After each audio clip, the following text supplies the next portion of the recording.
नमस्कार, मैं शंभू कुमार सिंह और आप देख रहे हैं नेशनल दस्तक का फेसबुक पेज। बीजेपी की तरफ से एक बड़ी खबर है। पहली बार ऐसा लग रहा है कि बीजेपी ने कुछ करने की कोशिश की है। एक बड़ी कार्रवाई हुई है। लगातार जिस तरह से मुस्लिम कम्युनिटी को, मुस्लिम रिलीजन को, इस्लाम को बीजेपी के एजेंडे में है, उसको बदनाम करना, उस पर हमला करना। नुपुर शर्मा कुछ ज्यादा आगे बढ़ गई थी, लेकिन वो छोटी प्लेयर है। और नवीन जिंदल, वो भी बड़े छोटे प्लेयर हैं बीजेपी के, लेकिन मामला ने तूल पकड़ लिया। अब मामला टीवी अखबार से आगे निकलता जा रहा है। कतर ने भारत के राजदूत को तलब कर लिया। पूरे मिडिल ईस्ट में सोशल मीडिया पर ट्रेंड चल रहा है कि किस तरह से इस्लाम को लेकर बीजेपी की एक महिला नेता और एक नवीन जिंदल ने अभद्र टिप्पणी की है। वैसे सुदर्शन वाले करते ही रहते हैं। अब इसको लेकर पूरी दुनिया में एक गोलबंदी हो रही है। बड़ी आबादी है इस्लाम मानने वालों की। अब सोचिए कि भारत की पोजीशन खराब हो रही है, लेकिन सोचिए पूरे मिडिल ईस्ट में कितने भारतीय नौकरी करते हैं। कम से कम लाखों लोग नौकरी करते हैं दुबई, कतर, और इसमें सबसे ज्यादा हिंदू हैं, सवर्ण हिंदू हैं। वही सवर्ण हिंदू जो गूगल में नौकरी करते हैं। सोचिए 3 करोड़ भारतीय दुनिया के दूसरे देशों में रहते हैं। अमेरिका जहां क्रिश्चियन लोग रहते हैं, यहां बीजेपी के समर्थक क्रिश्चियनों को मारते हैं। पूरे मिडिल ईस्ट में भारत के लोग नौकरी करते हैं। इस्लाम को लेकर आप गाली गुप्ता करते हैं।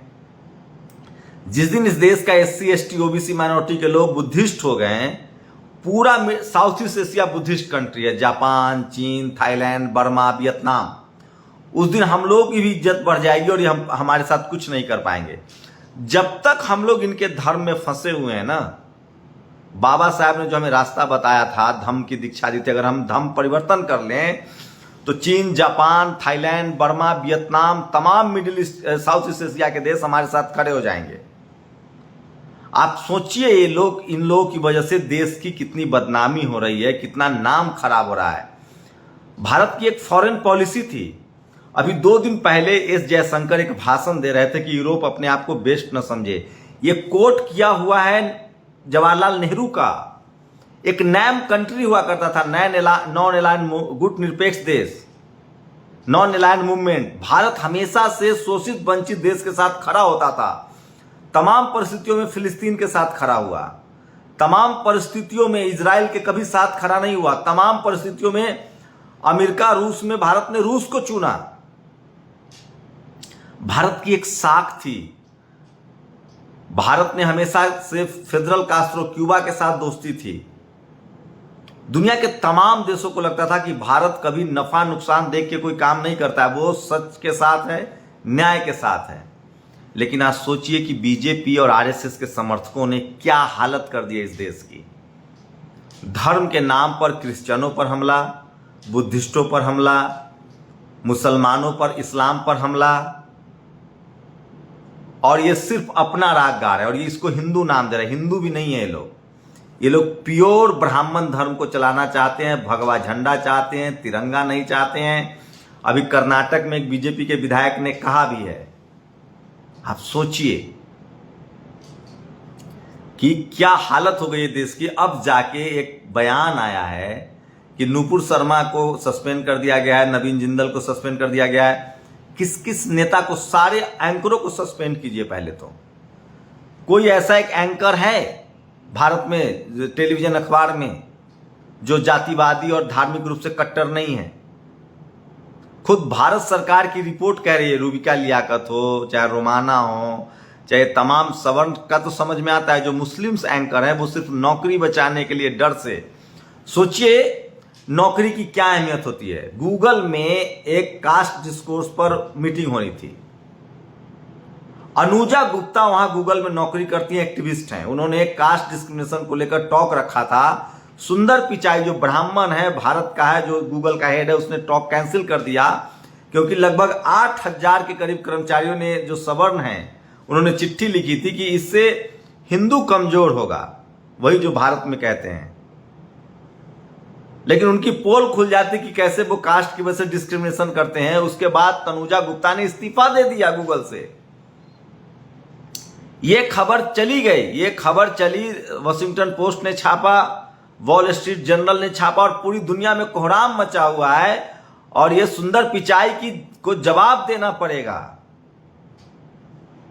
सोचिए, इस तरह के हालात हैं, लेकिन भारत में नैतिकता नाम की, एथिक्स नाम की कोई चीज नहीं है। आप दीपक चौरसिया को देख लीजिए, आप सुधीर चौधरी को देख लीजिए, आप शिवशंकर को देख लीजिए, तमाम सवर्ण एंकरों को देख लीजिए, और ये मत कहिए ये जैसी सत्ता बदल जाएगी, अगर कांग्रेस आ जाए तो ये थोड़ा बहुत कांग्रेस की तरफ सॉफ्ट हो जाएंगे, इतना ज्यादा नहीं होंगे। ये सब जाति का मसला है। आरएसएस और बीजेपी की जो जाति है, जो ब्राह्मण समाज है, जो सवर्ण समाज है, जो मनुवादी लोग हैं खासकर, उनको सूट करती है ये सब चीजें। अब पूरे मिडिल ईस्ट में कोहराम मचा हुआ है, ट्विटर पर ट्रेंड हो रहा है, वहां भारतीयों को कहा जा सामान का, प्रोडक्ट का बाइकआउट हो रहा है। हो सकता है कि इनको नौकरी से निकाल दिया जाए वहां के लोगों को। सोचिए कितने लोग के पेट पर लात पड़ेगी, भारत की अर्थव्यवस्था को चोट पहुंचेगा। ये लोग धर्म के भी नहीं है, ये ऐसा मत समझिए कि लोग धार्मिक हैं। धर्म को अगर मानते ये लोग तो कोई धर्म नहीं कहता है किसी पर जुल्म करना। भारत में एक से एक महापुरुष हुए हैं, बुद्ध हुए 2500 साल पहले, सबसे पहले अहिंसा का पाठ पढ़ाया उन्होंने दुनिया को, विज्ञान कहा उन्होंने कि विज्ञान है दुनिया में। इस देश में सम्राट अशोक हुए जिन्होंने अपने बेटा और बेटी को इंसानियत के लिए, मानवता के लिए दान कर दिया। महेंद्र और संघमित्रा कभी भारत लौटी नहीं फिर राज परिवार में। कोई राजा कर सकता है अपने बेटा बेटी को जंगल में छोड़ दे? उसके बाद की बात बता रहा हूं। कबीर साहब हुए, रविदास हुए, गुरु नानक साहब हुए, घासीदास महाराज हुए, संत गाडगे हुए, एक से एक महापुरुष हुए हैं जिन्होंने बराबरी की लड़ाई लड़ी है, जिन्होंने मानव मानव एक समान कहा है। ये होता है धर्म, एक दूसरे का हाथ थामना, एक दूसरे की मदद करना, शोषित वंचित समाज के लिए आवाज उठाना। ये लोग अपनी कास्ट हेजमनी, कल्चरल हेजमनी और रिलीजियस हेजमनी को बरकरार रखने के लिए उसको धर्म का नाम देते हैं। जिस धर्म की ये लोग बात कर रहे हैं, जिस धर्म का ये लोग झंडा फहराना चाहते हैं, उस धर्म में इतना भेदभाव है, इतना छुआछूत है। इंसान इंसान के साथ खाना नहीं खा सकता है, बैठ नहीं सकता है। और ये मत कहिए कि ये पहले होता था। आज के डेट में कॉलेज में, यूनिवर्सिटी में, मीडिया में, जुडिशियरी में, ब्यूरोक्रेसी में, बिजनेस में जाति देखकर फैसले लिए जाते हैं। सोचिए ये लोग अमेरिका चले गए, गूगल में नौकरी करते हैं, वहां इनकी जाति पीछा नहीं छूट रही है। मेरे एक दोस्त है बहल साहब, लंदन में रहते हैं। वो कहते हैं कि शंभू जी, भारतीय सवर्ण जब विदेश आते हैं तो वो जाति को सूटकेस में लेके जाते हैं। इनको ऑक्सफोर्ड पढ़ा लीजिए, कैम्ब्रिज पढ़ा लीजिए, ये जाति छोड़ेंगे नहीं। आप कल्पना कर सकते हैं इस देश की स्थिति। सोचिए भारत कितना बेहतरीन मुल्क था। आजादी के बाद एक संविधान बना, सबको फंडामेंटल राइट्स मिले, कोई किसी भी धर्म को मान सकता है, उसके आधार पर भेदभाव नहीं होगा। इनको हिंदू राष्ट्र, अगला कहेगा इस्लामिक राष्ट्र, अगला कहेगा बुद्धिस्ट राष्ट्र, अगला कहेगा सिख राष्ट्र। क्या होगा इस देश का? पहले यही होता था। ये जो राजा वाला दौर था, सब राजा अपने अपने राजधानी को बचाने के लिए लड़ते थे। और आज कहानी बताया जा रहा है आपको कि राजा जो है वो प्रजा के लिए लड़ रहा था, धर्म के लिए लड़ रहा था। मुगलों के साथ ज्यादातर राजपूत राजा लड़ रहे थे, उनके सेनापति थे। मुगलों के सेनापति का नाम देख लीजिए, टोडरमल, बीरबल, उनके नवरत्न देख लीजिए। उसी तरह से शिवाजी महाराज ने विजय क्यों प्राप्त की? क्योंकि उनके सेना में सभी जाति धर्म के लोग थे। महाराणा प्रताप को क्यों महान कहा जाता? क्योंकि उनके सेना में भी मुसलमान भी थे। वो धर्म देख के नहीं लड़ रहे थे, वो जाति देख के नहीं लड़ रहे थे, वो अपने स्वाभिमान के लिए लड़ रहे थे। शिवाजी महाराज स्वाभिमान के लिए लड़ रहे थे, लेकिन ये पॉलिटिक्स है। शिवाजी महाराज को ये लोग अछूत कहते थे, संभाजी महाराज को अछूत कहते थे, साहू जी महाराज को अछूत कहते थे। ये है जाति का असर। जाति जाति नहीं। और आज भी आजादी के 70 साल बाद भी कॉलेज में, यूनिवर्सिटी, मीडिया, जुडिशियरी, हर फैसला जाति के आधार पे होता है। अब इनका नया सगुफा आ गया, मुसलमानों को परेशान करो। मुसलमान तो एक बहाना है।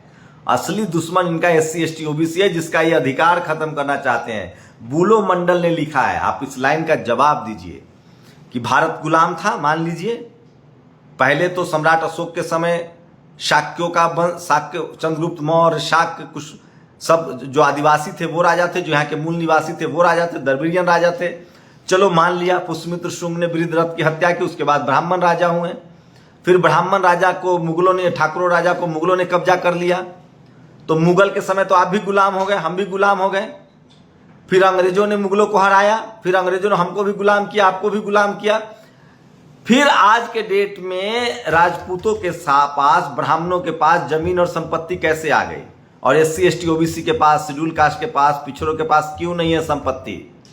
ऐसा क्या किया था आपके बाप दादाओं ने कि आपके पास संपत्ति थी और बाकी लोग के पास नहीं रही? इसका मतलब आप अंग्रेजों से मिले हुए थे, आप मुगलों से मिले हुए थे।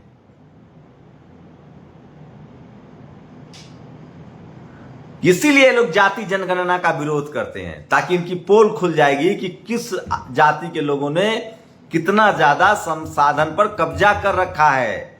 भारत तभी एक बेहतर मुल्क बनेगा जब इस देश में हर नागरिक को बराबर का मौका मिलेगा, सबका जीवन बेहतर होगा।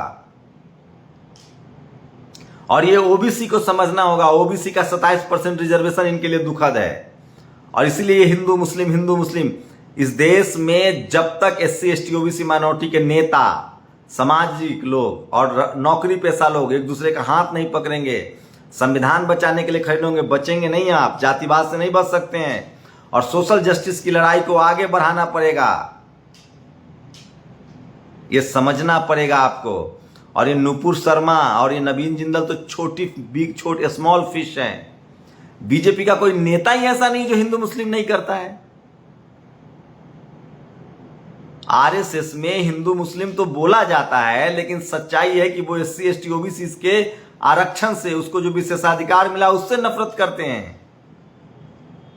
जो आपको चपरासी नहीं बनने देना चाहते हैं वो आपको चीफ मिनिस्टर बनने देंगे। ये SC ST OBC को सोचना चाहिए। और उनका चपरासी हो या चीफ जस्टिस हो, एक ही तरह से सोचते हैं। इसलिए पेरियार ने कहा है कि जो धर्म आपको नीच है उस धर्म को छोड़ दीजिए। इसलिए बाबा साहब की 22 प्रतिज्ञाएं हैं। हमें बुद्ध धर्म की तरफ चलना पड़ेगा, जो एक मानवता का धर्म है, जो इक्वालिटी है, फर्टर्निटी है, समानता है। उसी पर आधारित हमारा संविधान है। पूरी दुनिया में भारत की पहचान बुद्ध से है। आप सोचिए भारत की कितनी इज्जत थी, साख में बट्टा लग रहा है। ये लोग यहां नौटंकी करते हैं, इस्लाम को गाली देते हैं, मुसलमान को गाली देते हैं, और उसका खामियाजा दूसरे देशों में रह रहे भारतीयों को उठाना पड़ता है। ये लोग क्रिश्चियन को बदनाम करते हैं, गाली देते हैं, उसका खामियाजा क्रिश्चियन देशों में रहने वाले को भुगतना पड़ रहा है। और शेड्यूल कास्ट हिंदू है, OBC हिंदू है, ट्राइबल हिंदू है, तो उसको ये मारते हैं। जिस दिन वो बुद्धिस्ट बन गया, SC ST OBC माइनॉरिटी के लोग बुद्धिस्ट हो गए, फिर देखिएगा इनका धर्म कैसे खतरे में, सचमुच खतरे में पड़ जाएगा अगर SC ST OBC के लोग बुद्धिस्ट हो गए। और शुक्र मनाइए कि ये सिख समाज के लोग हैं, नहीं तो ये लोग कब का ब्राह्मण धर्म घोषित कर देंगे। एक धर्म की बात होगी, जबकि संविधान कहता है कि भारत में कोई भी आदमी किसी भी धर्म को मान सकता है। आप धर्म के आधार पे, जाति के आधार पे भेदभाव नहीं कर सकते हैं। देखते हैं नुपुर, सोचिए। और दूसरा बात, रतन लाल जी ने एक पोस्ट लिखा, उनकी गिरफ्तारी हो गई। मुसलमान की गिरफ्तारी हो जाती है, प्रशांत कनौजिया की गिरफ्तारी होती है। SC ST OBC माइनॉरिटी का आदमी कुछ बोल दे, वैज्ञानिक बात बोल दे, कर्मकांड के खिलाफ बोल दे, तो उसको जेल में डाल दिया जाता है। उमर खालिद, खालिद सैफी, मिरान हैदर, सलजिल इमाम, ये सब जेल में बंद है। अनिल तुमरे। लेकिन नुपुर शर्मा पर कार्रवाई नहीं होगी, नवीन जिंदल पर कार्रवाई नहीं होगा। रतन लाल इस देश के बहुजनों के सबसे बड़े प्रोफेसर है, उन पर कार्रवाई हो जाती है। आप कल्पना कर सकते हैं, इस देश में हम लोग को 2म दर्जे का नागरिक बना के रख दिया गया है। आपकी क्या प्रतिक्रिया, अपनी प्रतिक्रिया जरूर दीजिए। शुक्रिया।